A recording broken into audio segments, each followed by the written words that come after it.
আসসালামু আলাইকুম। সেই আমি একটা ভিডিও করেছিলাম খানে সবুর খুলনা ঠুকরা খানে সবুরের সেই দিকটা নিয়ে। তা সেই দিকে মাছ ধরা হয়েছে, মাছ পাইছে মাত্র 4 থেকে 5টা ঘাটে, মাত্র 4 থেকে 5টা ঘাটে মাছ পাইছে। আর কেউ 2-4টে পাইছে, 8-10টা পাইছে, কেউ জালি ভিজাতে পারেনি, এটা কোনো লোক আছে। এক সাইডে ধরেন যে সাইডে ভালো লোক পড়ছে, মানে তারা টাকা আদায় করতে পারবে, তারা মাছ পাইছে। আর যারা নন পার্টি সেগুলো মাছ পায়। এরা হিসেব কিতাব করে ওখানে মাছ ধরা হয়েছে। আমাদের সিট নেওয়ার কথা ছিল, কিন্তু আমাদের এক লোক অসুস্থর জন্যে আমাদের সিট নেওয়া হয়েছিল না। তারপরে আমি দেখতে গেছিলাম, যে দেখলাম যে বসি খাচ্ছে না মাছকে, এরকম অবস্থা। মনে আসলে পড়েছ, কিন্তু মাছকে বসি খাইতে দেয়নি।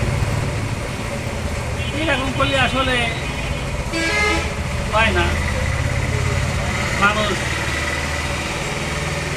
টাকা পয়সা খরচ করে, একটা সিটের দাম ছিল 8,000 টাকা, একটা ঘাটের দাম 8,000 টাকা। 8,000 টাকায় যদি ঝালি ভিজাইতে না পারে, তার মতো দুঃখ থাকে। আর তার সাথে 4,000 টাকা খরচ হচ্ছে 12,000 টাকা। 12,000 টাকা খরচ করে ঘাট নিচে নিয়ে যদি মাছ না পায়, তার মতো দুঃখ কি আর মানে থাকে? কিছু মানে কি বলবো, বলার কিছু নাই। তাই যাও, আমরা যারা মাছ ধরতে সব করে তো অবশ্যই, কিন্তু যারা আমরা টিকিট দেব, আমরা এত ক্ষতিটা করবো না। আমাদের আসলে আজও কালও মরতে হবে, মানুষই মরতে হবে। যে মানুষের টাকা নিব, মানুষের মাছ ধরতে দেবো না, মানুষের কাছে টাকা নিব, মানুষের মাছ ধরতে দেবো না, এটা করেন না। এটা করেন না, এই পাপি কাজটা আপনারা করেন না, ঠিক আছে?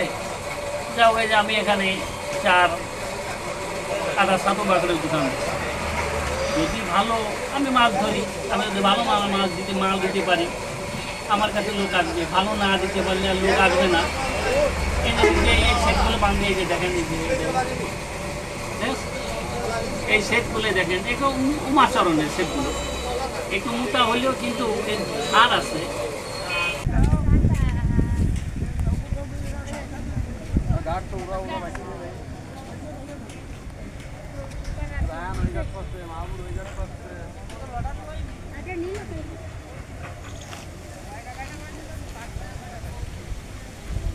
খুলনা ঠুকরা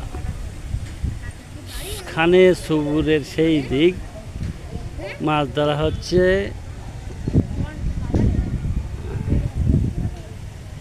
একদম পুরো নীরব, কেউ কোনো মাছ পাচ্ছে না।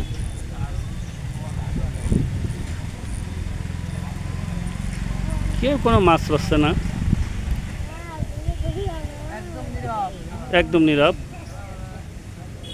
আপনারা দেখতে পাচ্ছেন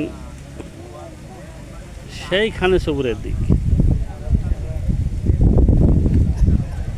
যেটা দিয়ে আমি প্রথম ভিডিও করেছিলাম,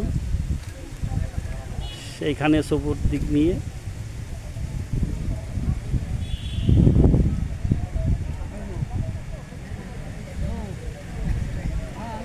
কোনো টান নেই, নিলিবিলি সব বসে আছে। অনেক লোকে আছে মাছ পাইছে, অনেক লোক আছে মাছ পায়নি।